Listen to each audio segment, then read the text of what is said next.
मैं हूं आंचल सिंह और आपका स्वागत है हमारे चैनल में। तो सोनिया गांधी को बड़ा झटका लगा है। सोनिया गांधी के करीबी पी चिदंबरम, उनके बेटे और साथ में ही उनके बेटे के चार्टर्ड अकाउंटेंट के खिलाफ चार्जशीट दायर हो गई है।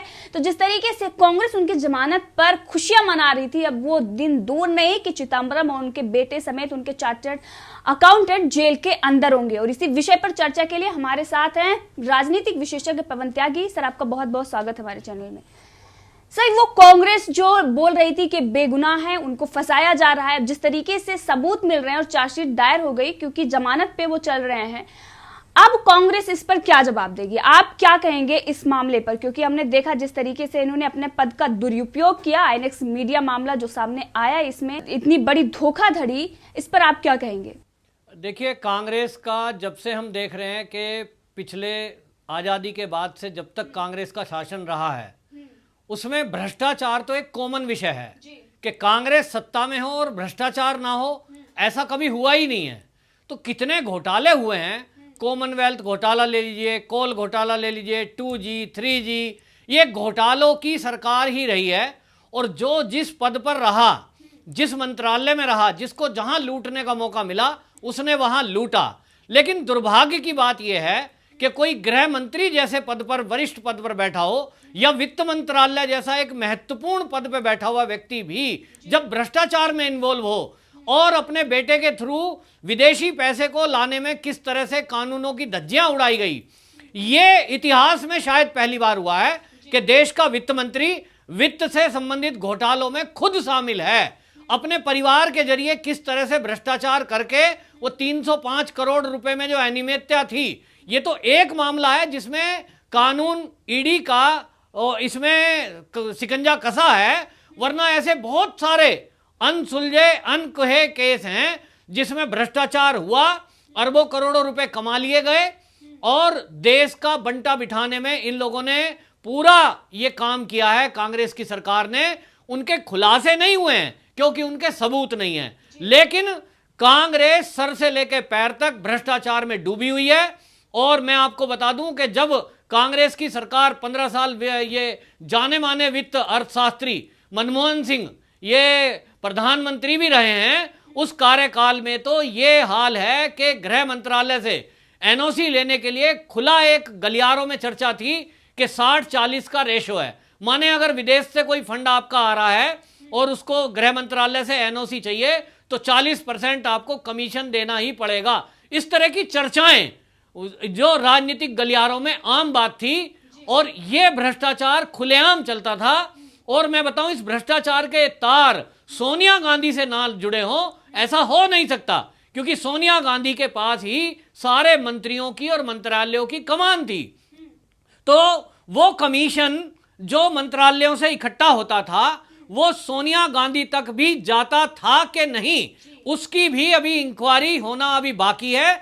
और जब ये पी चिदंबरम जैसे कद्दावर नेता जब ये जेल में जाएंगे, अभी वो खुलासा बाकी है। चार्जशीट जो खुलासा हुआ है उसमें अभी जो नाम आए हैं वो तो आए हैं, वो तो जेल में जाएंगे ही, लेकिन अभी सोनिया गांधी, राहुल गांधी, इनके कहां तक तार जुड़े हैं, कौन कौन से मंत्रालयों में भ्रष्टाचार होकर और किस तरह से देश की संपदा को लूटा गया है, ये खुलासे अभी होने बाकी हैं। तो मैं तो ये कहूंगा कि सरकार इसकी जड़ तक जाए। और अभी जो है ये सोच रहे थे असल में, क्योंकि एक जाने माने वकील भी हैं चिदंबरम, तो पिछले दिनों जब ये जेल में गए तो ये सोच रहे थे कि कानून के शिकंजे में तुमको कौन बांध पाएगा, इनको बड़ा अहंकार था। और इसलिए जब ये जेल में गए तो पूरी कोशिश की गई कि इनको किसी तरह जल्दी से जल्दी, आज गए जेल में, शाम तक जमानत हो जाएगी। लेकिन इनको पता नहीं है कि अब इस समय सरकार बदल गई है, तो जिस ईडी में, जिस आपका गलियारों में आपकी दादागिरी चलती थी, अब वहां तुम्हारी चलने वाली नहीं है।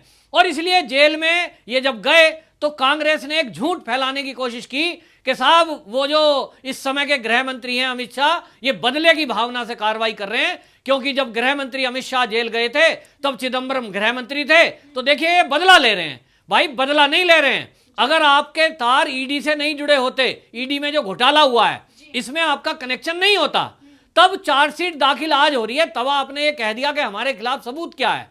आज सबूत के साथ ईडी ने जो चार्जशीट फाइल की है उसमें एक एक घोटाले का खुलासा किया है और उसमें स्पष्ट हुआ है कि पी चिदम्बरम की इसमें सहमति थी, नहीं तो उनकी सहमति के बिना तो ये विदेशी फंड आ ही नहीं सकता था।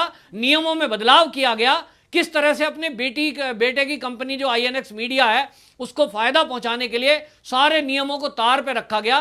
तो वित्त मंत्रालय की अनियमितता सामने आई है, वित्त मंत्री इसके लिए दोषी पाए गए हैं। चार्जशीट का मतलब ही ये होता है। तो अब ये जब जेल जाएंगे, अभी और खुलासे होने बाकी हैं, इन पर सख्ती की जाए, सख्ती से पूछताछ की जाए। वो अभी तक अपराधी साबित नहीं हुए थे, जब ये चार्जशीट दाखिल होती है तो ईडी इनसे सख्ती से पूछताछ करेगी। तो कहीं ना कहीं इसमें कांग्रेस के बड़े बड़े लीडरों का भी नाम अभी आना मुझे लगता है बाकी है। जी सर, आपने जैसे कहा कि जब इन पर कार्रवाई हो रही है तो ये कह रहे हैं कांग्रेस वाले कि ये जो द्वेष की भावना है, बदला लेने की भावना से इन पर कार्रवाई की जा रही है। दूसरी तरफ अगर बात करें गांधी परिवार, वो भी जमानत पर हो। जिस तरीके से कांग्रेस के वरिष्ठ नेताओं का भी नाम किसी न किसी घोटाले में है, किसी न किसी जघन्य अपराध में है और वो जमानत पे है, तो अगर जमानत पे उन पर कार्रवाई की जाती है तो ये बोलते हैं द्वेष की भावना। दूसरी तरफ ये सवाल उठाते हैं अगर उन्होंने अपराध किया है तो उनको जेल क्यों नहीं हो रही है, उन पर कोई कार्रवाई क्यों नहीं हो रही है। तो ये कांग्रेस का जो दोहरा रवैया है, इस पर आप क्या कहेंगे? देखिए, कांग्रेस जब ये सवाल उठाती है, जब कभी कोई कहता है कि कांग्रेस भ्रष्टाचार में डूबी है, सोनिया गांधी और राहुल के तार भी भ्रष्टाचार से जुड़े हैं, ऐसा जब बीजेपी आरोप लगाती है तब ये कहते हैं, वो घमंड में कहते हैं, अहंकार होता है इनका कि हमें जेल में क्यों नहीं ठूस देते। अगर पूरी जनता अगर कहती है ना, तब इनका ये अहंकार बोलता था कि अगर हमने गलती की है, हमने अपराध किया है, तो हमें क्यों नहीं जेल में डाल देते। अधीर रंजन चौधरी सवाल उठाते हैं कि साहब आप अगर दोषी समझते हैं तो जेल में डालिए ना, आप में हिम्मत है तो जेल करिए ना। इस तरह से चैलेंज करते हैं। माने इनको इतना अहंकार है कि कानून के शिकंजे से तो हम निकल ही जाएंगे, क्योंकि इनके बड़े बड़े नामी वकील हैं, कपिल सिब्बल जैसे वकील हैं इनके पास, इनकी पार्टी में। तो ये सोचते हैं कि हमारा तो कुछ होना है नहीं, हम कोर्ट के कानूनी पचड़ों से जिंदगी गुजार देंगे। और ऐसा देखने में भी आया है कि अगर कोई अपराध करता है, खासतौर पे आर्थिक अपराध, इस देश में सजा कितने लोगों को होती है, केस चलता रहता है, फिर पहले हाई कोर्ट में चलेगा, फिर सुप्रीम कोर्ट में चलेगा, और जिंदगी लोगों की बीत जाती है। कोई नेता जेल गया है ऐसा दृश्य कभी देखने को मिला नहीं। लेकिन ये जब से बीजेपी आई है केंद्र में, तब से नेताओं का जेल जाना शुरू हुआ है। कोई विचार कर सकता है क्या कि लालू प्रसाद जैसा बड़ा नेता वो कभी जेल जा सकते हैं? वो कभी विचार करते ही नहीं थे। और इसलिए लालू प्रसाद हो या इस तरह के कांग्रेस वाले नेता हो, उन सबकी एक ही भाषा रहती थी कि हमने गलती की है तो पकड़ के दिखाओ। और जब लालू को भी जेल में डाला, जब चिदम्बरम को भी जेल में डाला, तब राहुल गांधी क्या ट्वीट करते हैं या सारा विपक्ष क्या कहता है? वो जो आपने कहा, फिर वो यही कहेंगे कि बदले की कार्रवाई की जा रही है।